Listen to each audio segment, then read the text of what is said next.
Muy buenas tardes, amados hermanos, noches en realidad. Bienvenidos a esta reflexión que como cada miércoles tenemos para alimentar nuestra alma por medio de los salmos. Le doy la bienvenida a todos ustedes, a aquellos que nos ven aquí en el Estado de México, miembros de nuestra iglesia, algunos otros que no son miembros de nuestra iglesia, pero que nos ven ya sea en este momento o también en algún otro momento de la semana, del día. Bienvenidos todos ustedes, también los que están en el Distrito Federal, en alguna otra parte de la República Mexicana o incluso fuera del ámbito de la República Mexicana. Bienvenidos, me da mucho gusto poder estar entre ustedes en esta noche que reflexionaremos sobre los primeros 8 versículos del Salmo 119. Permítame que antes de empezar con la reflexión hagamos una breve oración. Oramos. Padre, te damos muchas gracias por este tiempo de reflexión, lo ponemos en tus manos y yo te ruego, que sean gratos los dichos de mi boca y la meditación de mi corazón delante de ti, oh Jehová, roca mía y redentor mío. Amén. Amén. Bien, como usted puede recordar, la semana pasada hablábamos un poco de la introducción de este maravilloso salmo que tiene 176 versículos. Este salmo de 176 versículos dijimos también que está dividido en 22 secciones. Esas 22 secciones no son caprichosas. Las 22 secciones en las cuales está dividido el libro tiene que ver con las letras del alfabeto hebreo. Está escrito a manera de acróstico, como mencionamos la vez pasada, y en cada letra de cada letra se deriva una serie de pensamientos poéticos que van reflejando de una manera maravillosa el pensamiento de Dios hacia nosotros y cómo nosotros podemos llegar pues a conocer un poco el corazón de Dios en la reflexión de este salmo tan largo. Dijimos que es el capítulo más largo de la Biblia. En el mismo Salmo, 2 capítulos antes, encontramos el capítulo más corto de la Biblia, pero ahora nos encontramos con el más largo. Esta división de 22 secciones en estos 176 versículos, la vamos a estar estudiando sección por sección con el tiempo y las vamos a ir degustando, leyendo poco a poco para que podamos tener el panorama completo. Así que entonces en esta ocasión, de manera muy breve, vamos a tener una breve reflexión sobre este salmo maravilloso que vamos a continuación a leer.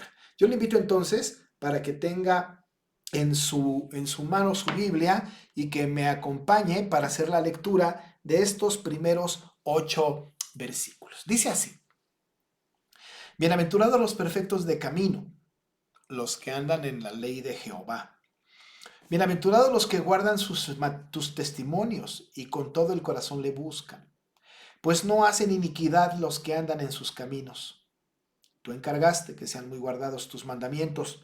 Ojalá fuesen ordenados mis caminos para guardar tus estatutos. Entonces no sería yo avergonzado cuando atendiese a todos tus mandamientos.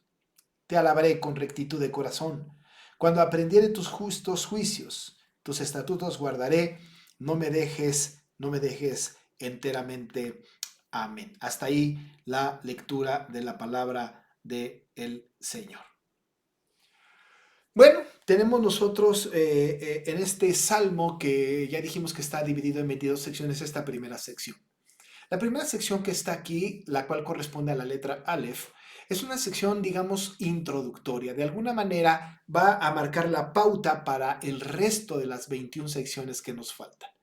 Esta parte introductoria es muy importante porque es una parte en donde se nos da con un detalle minucioso aquellas características de los que son creyentes en el Señor, aquellas características de los que buscan agradar al Señor, aquellas características de aquellos que están apegados a la voluntad de Dios, aquellos que buscan en su palabra la delicia, el acatar los mandamientos. Todos los creyentes del mundo en aquel tiempo, el autor del Salmo por supuesto que también, tiene muy arraigado el concepto de la palabra del Señor en sus diferentes sinónimos, como decíamos la vez pasada. Hablábamos de testimonios, de estatutos, de mandamientos, de justos juicios, de preceptos, de estatutos, en fin, hablábamos de una gran cantidad de sinónimos que tienen que ver con la palabra. Esto se va a repetir en cada uno de los versículos. En esta primera parte tenemos entonces una sección introductoria que regirá entonces para todo el resto del Salmo. Hemos entonces de ingresar a este pasaje y entender esta primera sección para que nosotros entonces tengamos la posibilidad de que cuando hagamos una lectura corrida del Salmo, de todas estas secciones, podamos tener pues como introducción, como prólogo, digamos, la lectura de estos primeros ocho versículos. Pero ¿qué encontramos ahí? No hablaremos más acerca del autor, la fecha, etcétera, y nos vamos a enfocar en el texto y en la interpretación del texto de lo que el salmista nos está contando, que nos queda clarísimo que está en una situación de angustia y nos queda clarísimo también que tiene una condición de juventud, ¿verdad? Dada la escritura de este maravilloso salmo. Así que entonces veamos, encontremos en ello el tesoro no escondido, pero el tesoro evidente en tres secciones de este maravilloso introducción de 8 versículos. Tenemos tres partes que tenemos que evaluar, que tenemos que analizar. Dice el texto y empieza de una manera maravillosa, ¿verdad? Como otros pasajes de la Escritura. Salmo 1, incluso en el Nuevo Testamento, en el capítulo 5 de Mateo, empiezan igual, la palabra bienaventurado. Bienaventurado. Acá se habla pues de que son bienaventurados y da una serie de características. Así es que lo primero que vamos a encontrar son las características de los bienaventurados. ¿Cuáles son las características de los bienaventurados según este texto? En la época en que se escribe este salmo, hay personas que sí atienden el mensaje de Dios, aquel mensaje hablado a través de los profetas, aquel mensaje que llegaba a ellos. Ya estaba marcado entonces el camino, ya estaban los justos juicios, la Torá está escrita y aquellos que son bienaventurados están apegados a la palabra del Señor. ¿Pero en qué sentido? ¿Con qué características? Bueno, encontramos por lo menos aquí dos características importantes que vale la pena resaltar. Estos bienaventurados, los que son dichosos, algunas versiones lo traducen como dichosos, o felices, aquellas personas que son felices o dichosas, se caracterizan o se distinguen de lo siguiente. Primero, dice el texto, bienaventurados los perfectos de camino. Es muy notorio que empiece hablando de esto. Parece un estándar muy alto, sobre todo para nosotros que entendemos, ¿verdad?, que no hay personas perfectas. ¿En qué sentido habla de los perfectos en camino?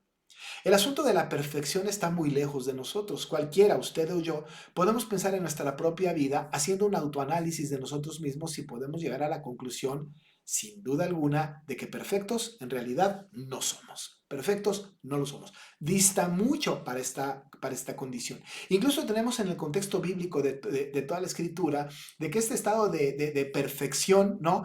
No lo vamos a encontrar hasta el momento en que lleguemos a la presencia del Señor y estemos allá en el cielo nuevo y en la tierra nueva, ya en la estancia permanente y eterna con nuestro Dios. El estado de perfección entonces no lo tendremos mientras que vivamos. Y sin embargo aquí dice la escritura que son bienaventurados los perfectos de camino. Ahora, hay algunas otras versiones que en lugar de decir perfectos de camino hablan de íntegros. Ahora, eso es un poco distinto. La integridad podemos acercarnos a ella. La integridad es algo que podemos lograr en la medida de nuestras capacidades, nuestras posibilidades. La integridad tiene que ver con la congruencia de que lo que decimos es igual a lo que hacemos. Incluso la integridad va más allá de lo que decimos y hacemos si somos observados. La integridad va incluso allá en el ámbito más privado. Soy íntegro, ¿verdad? Con lo que digo y con lo que hago cuando incluso nadie me ve, ¿no es cierto? Cuando nadie me ve y hago las cosas correctas, bueno, estoy teniendo una conducta íntegra. La integridad entonces afecta tanto a la persona a sí misma como a los demás. La gente me tiene que ver como íntegra, pero yo tengo que tener una conducta como íntegra. Algunas versiones entonces traducen bienaventurados los íntegros para decir los perfectos de camino.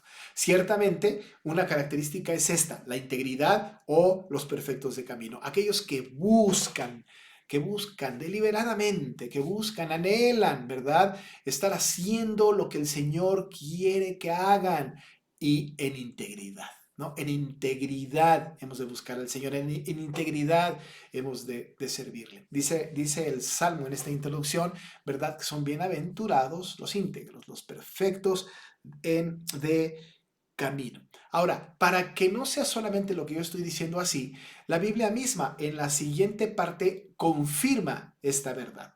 Estos íntegros o estos perfectos de camino, ¿quiénes son? Bueno, dice la segunda parte del versículo 1, los que andan en la ley de Jehová. ¿Quién es íntegro? El que anda en la ley de Jehová. ¿Quién es perfecto de camino? El que anda en la ley de Jehová. Nos queda claro, como ya dije, que ninguno de nosotros somos capaces de obedecer a rajatabla, obedecer absolutamente la ley. No es posible. Pero nuestra vida está encaminada hacia eso. Y cada vez que nos acercamos más y que vamos librando batallas y que vamos librando obstáculos y estamos obedeciendo la ley de Jehová y nos estamos acercando más a lo que el Señor quiere, estamos perfeccionando el camino, estamos conduciéndonos con más integridad y entre más nos conduzcamos de acuerdo a la voluntad de Dios, entre más estemos caminando en integridad, más dichosos seremos, más dichosos.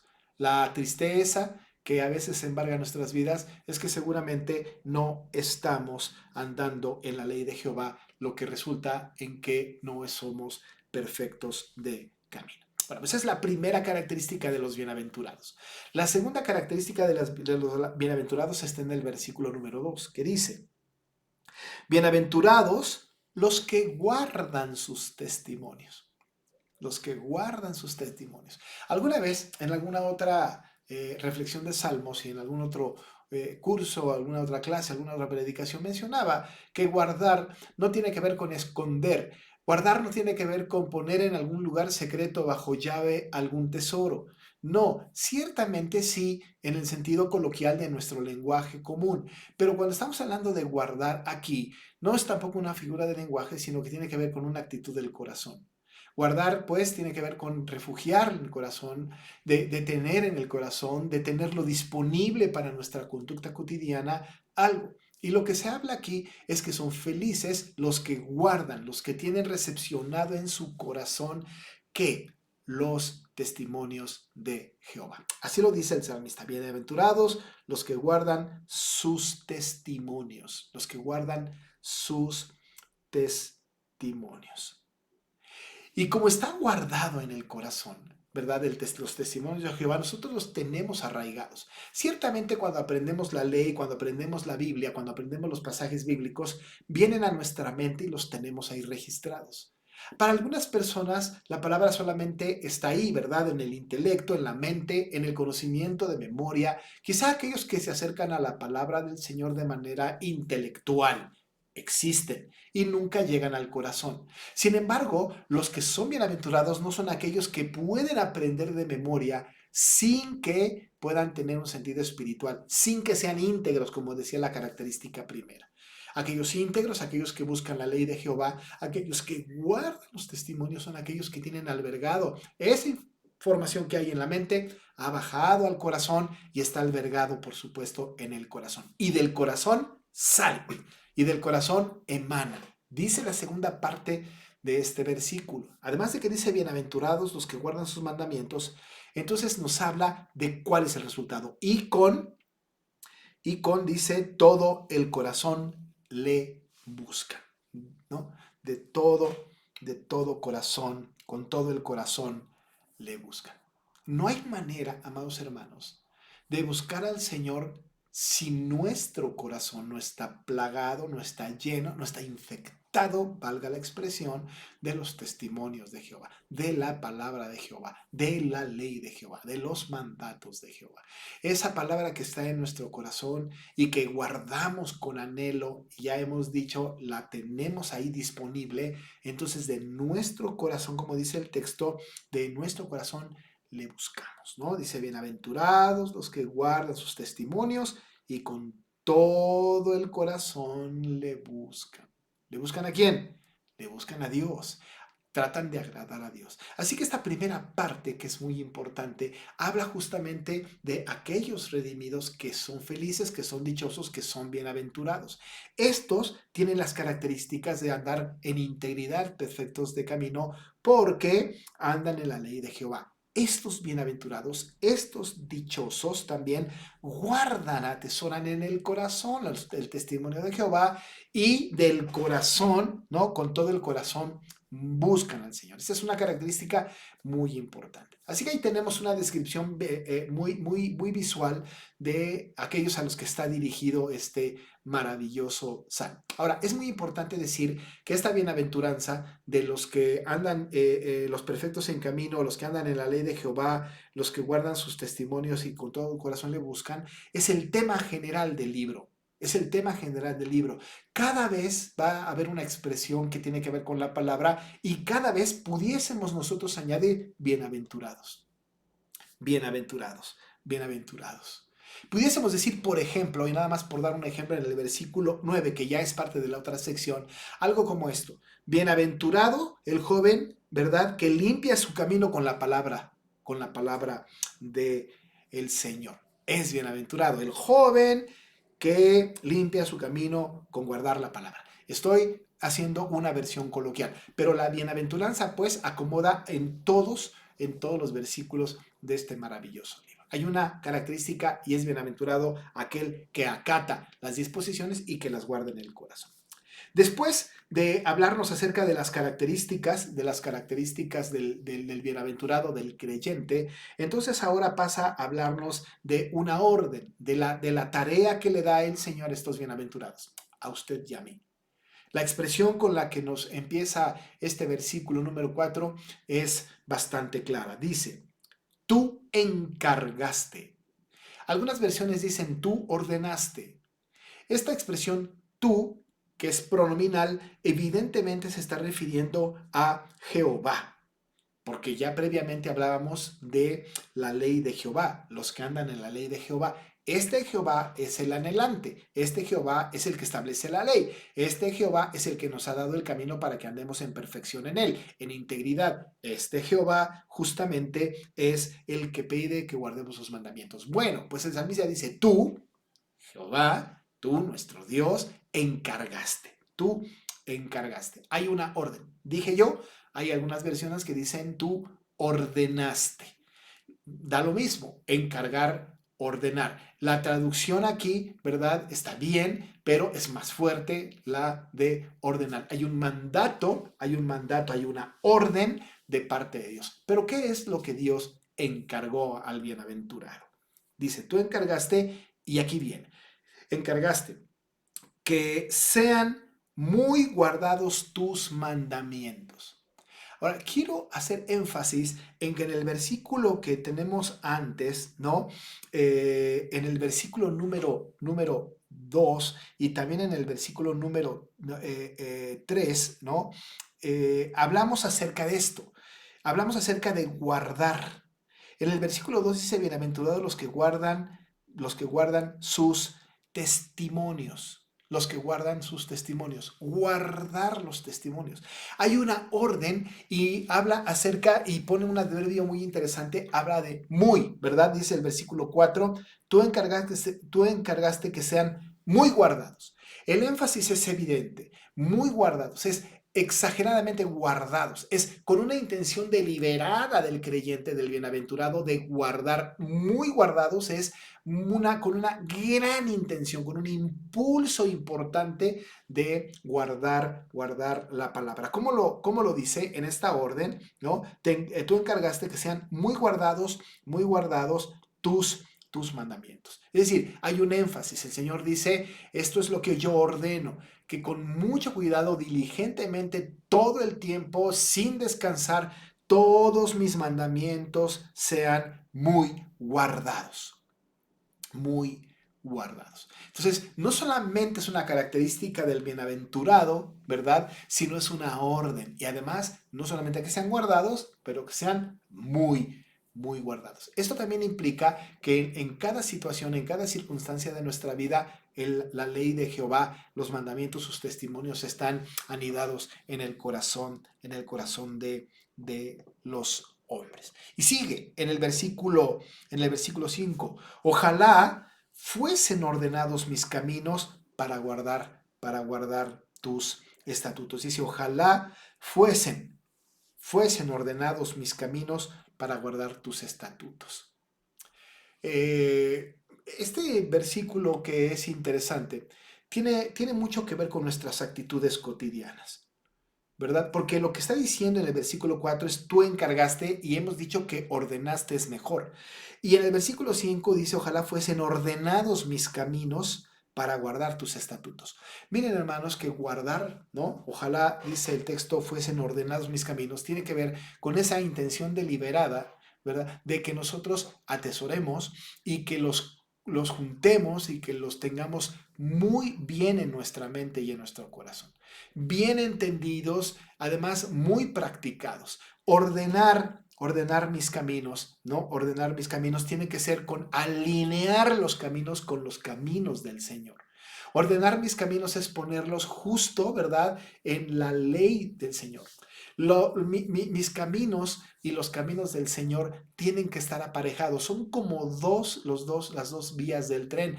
Por aquí van los caminos del Señor, las ordenanzas, y por aquí voy yo y voy caminando justamente de manera paralela y no hay manera de que yo me pueda desviar, porque si yo me desvío el tren se descarrila. Aquí estamos hablando entonces de que mis caminos tienen que estar alineados con el camino que el Señor marca y para esto nos sirve guardar sus mandamientos, guardar sus estatutos, guardarlos grandemente, guardarlos diligentemente. Ojalá fuesen guardados mis caminos para guardar tus estatutos en la medida en que yo me alineo, ¿verdad? Me alineo a las ordenanzas, me alineo a la ley del Señor, en esa medida estoy guardando sus estatutos. Noten ustedes el énfasis que hay en guardar. Por lo menos 3 veces se repite este concepto de guardar testimonios, mandamientos, estatutos. Nótenlo. Cuando estamos hablando, no, en el versículo número 2, dice, bienaventurados los que guardan sus testimonios, ¿verdad? Ya después nosotros tenemos en el versículo 4 que sean muy guardados tus mandamientos y en el versículo número 5 tenemos guardar tus estatutos. Estatutos, mandamientos, testimonios es la misma mención acerca de la palabra de el Señor. Y por último, tenemos nosotros la actitud del bienaventurado. Note que dijimos primero las bienaventuranzas, las características del bienaventurado. Lo segundo es la orden para el bienaventurado. Y lo tercero es la actitud del bienaventurado. ¿Cuál debe de ser la actitud del bienaventurado? Bueno, está justamente en el versículo número 7. Te alabaré con rectitud de corazón cuando aprendiere tus justos juicios. Tus estatutos guardaré, no me dejes enteramente. Te alabaré. La actitud del bienaventurado, la actitud del regenerado es de una alabanza constante. Él dice, te alabaré con rectitud del corazón. No hay manera de alabar al Señor de manera distinta. Fíjese que hay muchas personas que alaban al Señor, incluso muchas comunidades conocen las alabanzas del Señor y las pueden repetir, pero la verdad es que solamente nosotros que somos salvos podemos alabar al Señor de manera íntegra y somos bienaventurados. La rectitud del corazón refiere a aquellos que han sido nacidos de nuevo, cuyos corazones han sido modificados. Así que la rectitud del corazón es muy importante y te alabaré. No te alabaré solamente de labios hacia afuera, sino desde mi corazón, con un corazón recto, un corazón regenerado. La actitud del bienaventurado, que tiene la orden de guardar los estatutos, habla acerca de alabar al Señor con rectitud. Es un requisito, es una cosa que el Señor nos ha mandado y que no podemos eludir. Dice la palabra, cuando aprendiere tus justos juicios. Cada vez que voy estudiando la palabra y que voy aprendiendo los justos juicios, los estatutos, los preceptos, los mandamientos, la ley, etcétera, entonces tengo motivos de alabar con rectitud de corazón. Y termina el Salmo diciendo, ¿verdad? Tus estatutos guardaré, no me dejes enteramente. No me dejes, dice el texto, enteramente. Sí, como concluyendo, esos estatutos voy a guardar y ya hablamos del énfasis de la palabra guardar. Sí los guardaré y entonces hay una solicitud, hay una petición. No me dejes enteramente, sino que íntegramente yo completo que tu compañía, que tu presencia y que tu palabra me inunde y que esté siempre, siempre conmigo. Este salmo tiene como introducción estos 8 versículos. Desde luego que hay que tejer sobre todos los demás e ir concatenando cada una de las secciones para que nosotros vayamos viendo cómo se van uniendo una idea tras otra para que nosotros podamos entender la importancia de las escrituras para nuestra vida. Se acerca el mes de agosto, mes de la Biblia, y no hay nada mejor que estemos meditando sobre esto. Así que, amados hermanos, las características del bienaventurado es que están en integridad son perfectos de camino. Es que guardan los testimonios y del corazón salen y le buscan. La orden del Señor, la ordenanza que tenemos, el encargo que tenemos es que sean muy guardados sus mandamientos. Y la actitud de nosotros tiene que ser alabarle con frecuencia, alabarle porque somos rectos de corazón. Con esto nos quedamos, pero seguiremos atendiendo cada una de las secciones para que el Señor nos vaya alimentando con su palabra. Déjeme orar. Padre, te damos muchas gracias por esta palabra y te pedimos que la confirmes en el corazón de cada uno de nosotros y que provoque en nosotros alabanza, adoración, pero además, como dice el texto, que guardemos muy bien tus estatutos, estos que somos rectos de corazón, que te alabemos constantemente. Dirígenos, Padre, dirígenos hacia tu verdad y enséñanos, Señor, enséñanos cómo es que tú quieres que nos dirijamos a ti y cómo quieres que atendamos tu palabra. Gracias, Señor. Guardaremos tus estatutos, tus testimonios, tus preceptos, tus mandamientos, tus justos juicios, tu ley, sin duda. Y queremos alabarte porque eso está arraigado en nuestro corazón. Quédate con nosotros esta noche. Lo pedimos en el nombre de Jesús. Amén. Pues, amados hermanos, cada miércoles tendremos una reflexión breve de cada sección de 8 versículos. Por lo pronto le comento que seguimos en nuestras actividades cotidianas. Le quiero comentar también que usted puede anotarse para nuestros cultos presenciales de cada 8 días. Yo le suplico que lo haga en el horario de 9 de la mañana a 2 de la tarde y de 3 de la tarde a 6 de la tarde entre semana al número de la iglesia. El número de la iglesia, la hermana secretaria le atenderá en ese horario para hacer la reservación pertinente. También le recuerdo que la ofrenda de nuestra iglesia, la estamos recogiendo los días sábados de 12 a 1 allá en las instalaciones de la iglesia. Si usted no viene el domingo, si viene el domingo, puede dejar su ofrenda el domingo en la iglesia. Si no viene al culto presencial, pero quiere venir el domingo a dejar su ofrenda, le recibimos también con mucho gusto a partir de las 12 del día. Así que ahí están, tenemos actividades entre semana, las clases, las reuniones de oración, hermanos. La iglesia no descansa, seguimos caminando con la bendición de nuestro Señor. Yo le deseo muy buenas noches, deseo que el Señor le siga bendiciendo de aquí hasta la siguiente actividad que nos permita reunirnos. Le espero en la reunión de oración del viernes a las 8 de la noche. Dios me lo bendiga, Dios le guarde y que el Señor esté con usted.